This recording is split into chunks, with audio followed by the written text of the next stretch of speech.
Welcome to the Football Guys Dynasty Show. It's me, the busiest guy on the internet, and your favorite professional nerd. With me, as always, is our Dynasty captain, Jeff Bell. And we started the week with negativity, and we're bringing back the positivity and giving you your Dynasty buys. We had sells in the last episode. So, Jeff, I'm letting you start this one because you're going to confirm on my bias. This is one of my favorite players, Zay Flowers. Yeah, Zay Flowers, I think, is a buy, and I think that a lot of the conversation about what's wrong with Mark Andrews or what's going on in Baltimore, and I think what you've seen is they drafted a number one wide receiver last year in the draft. It's Zay Flowers, and he's proven himself. He has taken over as the number one receiver. Really, when you look at the usage within Baltimore, it's Zay Flowers has been eating most weeks, unless it is just a really run heavy script because they're winning by a lot, and then everybody else just kind of gets a little bit. And so I think that there was concern, especially concern on redraft price, where Zay Flowers was around wide receiver 28 or so going in. Some leagues were taking him at the end of the fourth round because that's where the ADP was sitting for that wide receiver valued like that. And people would say, well, where's the volume off this to be able to support him? I think the volume's there. I think that the biggest thing that you haven't seen is the touchdowns, which is disappointing. That's the only thing holding him back really a little bit relative to what you're seeing in terms of overall production. So I think the touchdowns will come in this offense because that's how good this offense is. You can give me an option that's getting double-digit targets most weeks for Lamar Jackson in one of the best offenses in football, in a second-year player in Dynasty that's valued almost outside of wide receiver 2 status in Dynasty value. I'm going to buy that all day long. Yeah, I know that he's getting targeted in the red zone as well. It's just him connect. Like they just need to connect. A couple of them have been some misses here and there, so that's happening. And what we were seeing is what I talked about last year is they're starting to connect on those deep balls, and we're starting to see that ADOT come up because he's up from like his average route depth is up from 13. It was 11.2. Now it's up to 13.4, which is decent.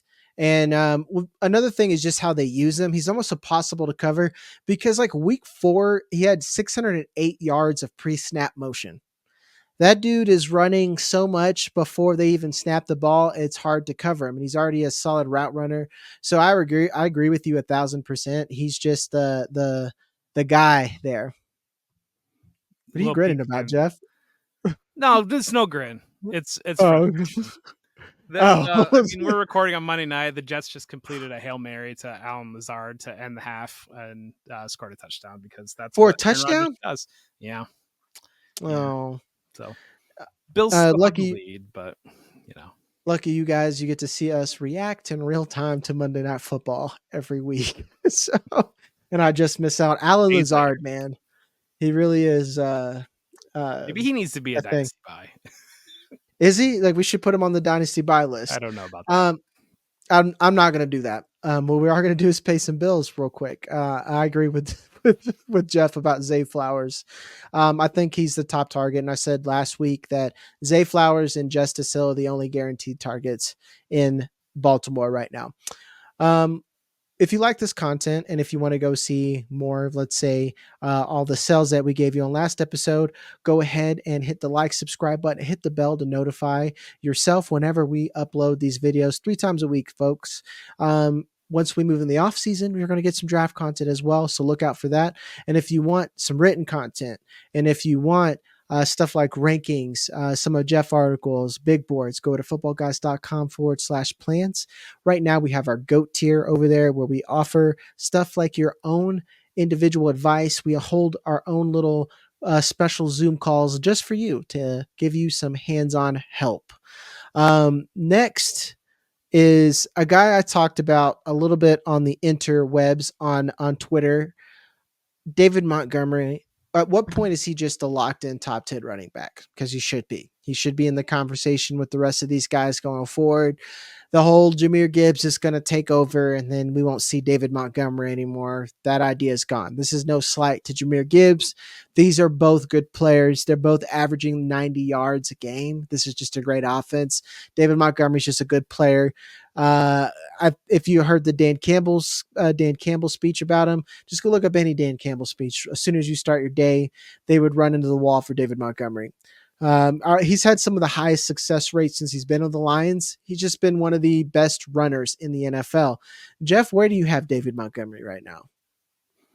I would have to look at my ranks to know where I have David Montgomery right now, but I have David Montgomery definitely as a buy. I like him quite a bit. I've got him inside the top 20 in Dynasty running backs, and so I think that probably is maybe underselling him a little bit, because I think one of the biggest things that we're seeing is, while there's a lot of talent on that Detroit offense, David Montgomery seems to be the one that is consistently not giving you down weeks. I think when you look at the multiple receiving options, the kind of the spikes that you're getting, and Jahmyr Gibbs, you mentioned 90 yards a game, but he's not getting the touchdowns like David Montgomery's getting the touchdowns. And for a stretch, there wasn't getting any passing games for Jahmyr Gibbs either. So that's where Montgomery, for all the high value of the Detroit Lions and potential volatility, Montgomery is the most consistent option there. And I think he's a great value. He's a great consistent option that you can put into your lineups and give you, just like you said, top 10 running back production almost every single week. And that, I think that that's really undervalued, especially relative in Dynasty. When you look at him playing with an exciting young player like Jahmyr Gibbs, we tend to undervalue the veteran component of that, and quote unquote veteran component. But we saw the Lions extend his contract, and he's going to be a Lion through the next 2 seasons at least. So I think you got a lot of good insulated value on David Montgomery here. Yeah, and sorry I put you on the spot on the rankings, but right now he's still RB 15 on Keep Trade Cut. We still have Isaiah Pacheco ahead of David Montgomery. What are we doing, guys? What what are we doing now? This is I'm not trying to be a hater, guys. What are we doing? We're better than this. David Montgomery's better than this. This, if anything, this is an indictment of why we're still have Isaiah Pacheco a top 15 back in this economy. I don't want to go on that tirade though just yet. Um, really, the guys ahead of him, Alvin Kamara. I don't think Alvin Kamara at 29 years old should be ahead of a 27-year-old David Montgomery. I know 2 years doesn't sound like a lot, but in running back time, that is like an entire kid's high school career. If you really think about it, like they grow up fast and they get old. Someone else, Jordan Addison, I would take David Montgomery straight up. Then we start to get a little bit weird. So, to be honest, I think he's more easier to trade up for, to acquire, to get if you want something that is a little bit more stable. And especially if you're trying to get younger. Let's put it this way: Braylon Allen is an RB 20 right now. I think that's a little bit bold. I would put Braylon Allen plus to get David Montgomery at this point. We hope that Braylon Allen turns out to be David Montgomery. And after this game and seeing the offense now, after Monday night, when you guys are seeing this, you've seen this game by now. I think it's a different offense, and Brees Hall is a little bit more back than what we originally thought. We're going to move on to Jeff's guy, which is a Patriots guy, which makes sense since you said that last week, or last episode, that Jalen Polk is a sell. You have Demario Douglas as a buy.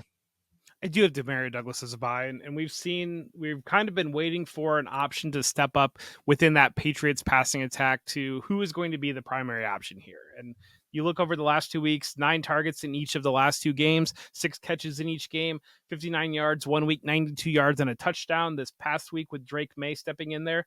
And really, when you rewind it, you look at week 3 as well, 9 targets in that game, 7 catches for 69 yards. Really just kind of had a disappointing game against San Francisco, when really the offense just struggled in general against San Francisco. Outside of that, you're seeing the production that you were hoping to see, and solidifying himself as that slot role, that Alex Van Pelt offense. You think back to when he was in Cleveland and having Jarvis Landry as the primary receiving option in Cleveland. I think Demario Douglas maybe profiles right now for what the Patriots have relative to their receiver room and what they need within their offense as they develop and bring up Drake May. Douglas is that player in the slot, and he's going to be Drake May's comfort blanket, and he's going to continue to give this production. I think 9 targets might I hesitate to say that 9 targets is a floor, especially when we saw 3 targets a couple of games ago. But 9 targets seems to be pretty consistent right now. And is there ceiling within that? Can it get up to 12, 13, 14, 15 targets? And can we get these double digit catch games? Can we get 92 yards a lot of weeks? That's given the value that what it takes to get Demario Douglas. I think that there's a big return potential there. Yeah, I agree with you. I think you got to consider it as two floors. This is probably the Drake May floor, close to it, and then there's the Jacoby Brissett floor, and then just reading the beat reports and hearing Demario Douglas talk. I wonder if he was the guy leading the chant and getting Drake May in on the offense, because he was like the 2 games. The 2 game spike in targets, that was right after he complained about targets in that 49ers game, So, and I know we want to complain about being a diva, but this is these guys' livelihoods and jobs, and a lot of that is dependent upon production. So I think they deserve a little bit of a right to complain, especially if there's another option within that building. And I'm willing to walk back and say I was wrong on wanting to hold off on Drake May, because the offense was significantly better. And yeah, he had a couple of picks, but that Texans defense has been solid. They're the best. They're the best pressure team. They pressure at like 49%. So they're one of the best defenses in the NFL. Easy by there. Yeah. We're going to You go. take away that 49ers game, his pace over these last 4 games, 3 of the last 4 games, 108 catches on a season and 1,246 yards is kind of where he's Mhm. pacing to over the last month outside of that one disappointing game. Yeah, I'll take that all day, every day. And my best ball teams are loving it right now, especially with Drake May's arrival. Next, we're going over to your team, Khalil Shakir. This is one we talked about a little bit last episode. This is another what are we doing here, people? Uh, uh Keon Coleman's still ranked ahead. I'm not there. I have Khalil Shakir ahead. I have them close, but I just have Khalil Shakir significantly ahead. I think right now on Keep Trade Cut, we have Shakir ranked as the wide receiver 45. That's egregiously low at this point, especially when you consider how that offense kind of went to a crashing halt as soon as he went down. Right now, he is the best target earner in Buffalo, and he's attached to a good quarterback, regardless of what a couple of fluky games will tell you. Jeff, I'm assuming that you agree with this wholeheartedly, right? Yeah, I don't understand, and I kind of some people replied to myself on Twitter when at the end of last week I kind of said thinking about the way the trade market works, and the market is basically the person that holds the value of something can kind of decide the price of something relative to the market being what the seller is willing to give up. It's not a collection of people that don't have that thing that are telling you what it's worth. It's I don't know that I buy that. And I think Khalil Shakir, seeing him at wide receiver 45 in Dynasty on this aggregate, I'm really curious, what would that be if you separate the people that actually have Khalil Shakir in their league and the people that don't? Because I have to believe that people that actually have him would value him much higher. One, because they believe in him because they have him in the first place. Two, they're actually realizing the production that they're getting, and I think that it's shaded a little bit because you've had week 3, week 2, there was some Bills blowout games. You didn't get a lot of out of Shakir, and obviously last week he was injured, and so maybe that plays into it a little bit. We're seeing a quieter game in week 6, again, playing off that injury. But I think he's already established himself as being a primary go-to option for Josh Allen, and I don't see that going away, regardless of what the Bills do in roster construction. So you're telling me that I can get a primary option for Josh Allen at wide receiver 45, who's 24 years old? I will do that all day. Yeah. I mean, if you look at it, it's kind of like a wide receivers deep situation, but Dontavian Wicks is around that price range. I think that's silly. A little bit cheaper, but it's still Xavier Leggett, would anybody trade? I guess, can you trade Xavier Leggett straight up for Khalil Shakir plus yeah, hypothetical? because that their price is similar. Like, let's say Xavier Legette gets another little. I mean, he just had a touchdown. I would trade that right now, straight up. Go do that if I were you. It's not that saying that Legette is never going to be good, but Josh Allen, guys, and right now Shakir's in that Stephon Diggs role from last season, and arguably better at it because he doesn't mind that role, whereas Diggs hated it, and even though he's doing the same role now for the Texans, but that's a different point. Um, Cooper Cup is ahead of him right now. Would you pivot off Cooper Cup to go get Shakir, or do you still think that's a little that's getting a little far ahead? I mean, I'm a huge Cup believer, and I've been way big into Cup this year. I think the production will come back. I think that you're still probably getting higher end from Cooper Cup than Shakir, but I think it's a potential pivot to consider, especially if you can get draft capital on top of that to if you're in a rebuilding type situation. And some of these running backs, I think, like Bucky Irvin and Braylon Allen are ahead of him. That's ridiculous. I think. I'm not saying these aren't good running backs. I'm just saying that I think we're valuing these backup running backs way too high in comparison to teams wide receiver ones. Right, that's where it's at. It's not so much that Braylon Allen shouldn't be the RB20. You shouldn't be taking Braylon Allen ahead of Kyle Pitts because that's where he is right now in Keep Trade Cut. You shouldn't be taking Braylon Allen ahead of Joe Mixon. I think that's wrong at this point now. And this is just kind of shows you how volatile it is in the season. And that's why me and Jeff have our own rankings up on the screen whenever Julia or I get to that in post. Next, we have some ugly duckling quarterbacks. And this is fun. Jeff, you have Daniel Jones. So right now, I think he's playing the Giants out of least quality QB competition. I think, depending on how the draft falls out.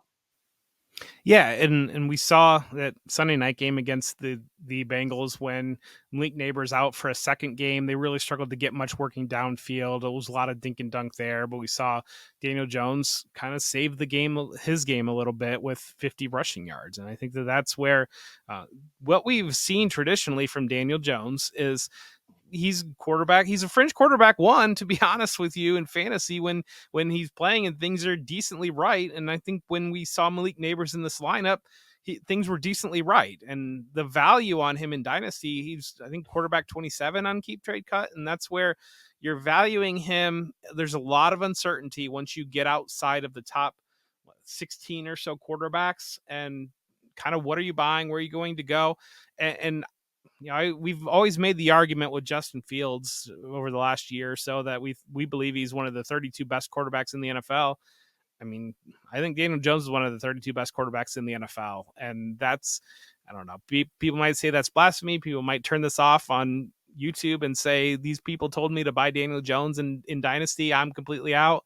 And you can have that opinion. That's fine. But again, when we've seen him on the field, he's produced as a fantasy quarterback better than I think a lot of us have realized. Well, people get mad at us for less, Jeff. Someone got angry because we said that Malik Neighbors is the dynasty wide receiver one ahead of Jamar Chase. Then we followed that up by giving Brian Thomas Jr. some Randy Moss comps. Not saying that he's Randy Moss. So, Jeff, you just crashed the whole channel with that talk. But I'm with you. I can't complain because it's well, like you said, he's one of the 32 best quarterbacks. He's probably going to have a job regardless. If Aiden O'Connell has a job and Gardner Minshew has a job, I'm telling you that Daniel Jones probably has a job. And especially when you think of what Malik Neighbors is doing, and he's doing his job at getting the ball to his two wide receivers, and he is mobile on top of that. I traded Daniel Jones to get Aaron Jones, and I traded K. Dotton too, and I lost that trade. I feel like at this point now, if you really think about where Aaron Jones is in his career, the value that I wanted for this season. Granted, I had four quarterbacks, but like realistically, Daniel Jones should be worth a late first to an early second. It's like Baker Mayfield, where you could buy Baker Mayfield last year for a second. Someone wanting to buy for a first was disgusting, even though realistically, especially when you look at what Baker Mayfield's doing now, he was more worth more than that, especially in Superflex. Yeah, and Jones is 27. Like I think I think he's younger than people realize. And you see the kind of the resurgence of Sam Darnold. You see the way that Geno Smith kind of developed to become something older than where Jones is right now, and not playing with Malik Neighbors. So I mean, Darnold obviously has Justin Jefferson, but I think that Neighbors is the type of player that elevates that entire offense. And what we saw Sunday night against the Bengals was, week 2 without Neighbors in the lineup, and you didn't have the surprise element that you had the previous week when they went out and beat Seattle. But I think that the other thing too, you're seeing Tyrone Tracy maybe emerge, and we know the receiving option that Tyrone Tracy potentially gives you as that college converted wide receiver. That's another one where, that's another potential target and makes for easy plays. And Daniel Jones, the rushing is going to be there. I just like him as a very cheap, low end quarterback 2.5 that you can add to your roster. Yeah, I agree as well, especially in Superflex in this economy. When you're looking at QB safety, sometimes we we are we're like the guy who thinks they can get a hotter date, but realistically, you can't. It's you, you got a Daniel Jones budget, and it's probably fine, and you'll probably be happy. Which brings me to my next guy, Justin Fields. We're back, baby. I think we're back. I Justin Fields through 6 games, 1,338 total yards, 10 total touchdowns, 1 interception with a 4-2 record. Kenny Pickett threw 13 touchdowns in his entire career, and Justin Fields has 10. People are still upset, and we're in the Justin Fields has never won a game when his defense surrendered more than 20 points conversation. And I know we keep saying it's not Justin Fields' fault, but like you we just said last episode that like Pratt Firemouth right now isn't a big separator. He's probably just a catch and fall down tight end. George Pickens, again, sorry, Joe. He's a shit ass, doesn't care right now. And then you have what after that? Calvin Austin, who's came on, but that's not someone you want to have be your top wideout. Yeah, I think it was um, I'm blanking on her, Diana Rosillo, or not Rosillo. It's I'm blanking on it, but she had Ryan a Russillo? No, no, it's not Diana Russillo. is it Rosillo, Diana Rosillo? Yeah. Yeah, she had a report basically from being in depth with the Steelers, and she basically said, I think a lot of people are waiting for the other shoe to fall with Russell Wilson taking the job back. And she said the way that the organization, the locker room, everyone has rallied around Justin Fields to the point where it would take an injury for Russell Wilson to be the starting quarterback for the Steelers. Yeah. And again, he's playing. They're 4-2 right now. He's playing them out of conversation of just getting another QB. This seems like another Baker situation or a Geno Smith situation where he's playing for a contract for that team. Because all I see, and to me, a lot of this hate seems forced, guys. Because if you look at the efficiency numbers, completion numbers, Justin Fields is doing everything he can. If you look at the tape, you're seeing someone who is doing everything they can every play. There is some ugly mistakes and boneheaded moments, but Broderick Jones, man, get that dude out of there. There's some snaps he didn't even know the ball was snapped. That dude's the Mr. Krabs meme where he's stressed out, not knowing what's going on every play. It's some egregious stuff. Offensive tackles hard. They're hard to find, difficult ones. That's why they're drafted so highly. Uh, and it doesn't take someone like you shouldn't look at the Lions and say, well, why didn't they get it right? That doesn't happen where you land 2 slam dunks back to back like that. So, or the Chargers, excuse me.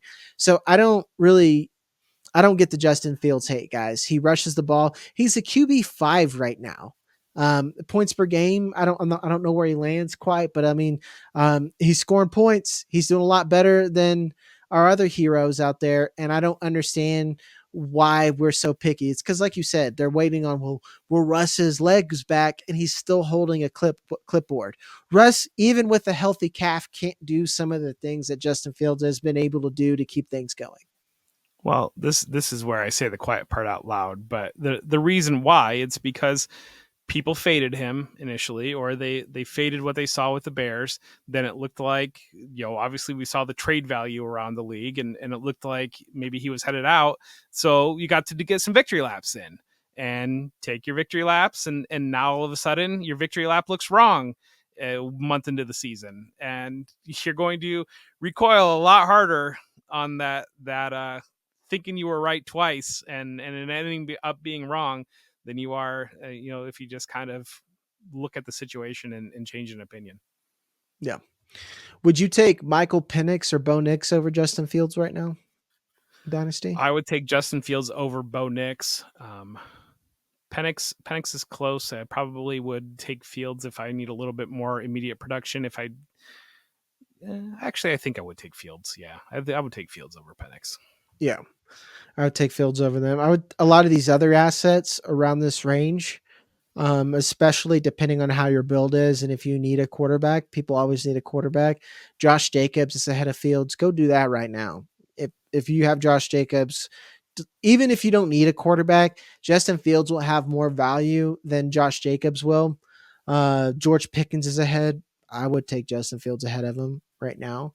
I don't. I would take Travis. I would excuse me. I would take Justin Fields over Travis Etienne. It's not really hard for me. Um, a lot of it is kind of the JJ Zachariason thing, where it's hard for these players to recoup value once they lost it, even though we're objectively they are worth whatever value that you say they aren't. But that'll do it for this episode. Those are our ramblings and musings and people that you should buy. As always, I am Jagger May, and then with me is Jeff Bell. Love you guys, and we'll see you next time.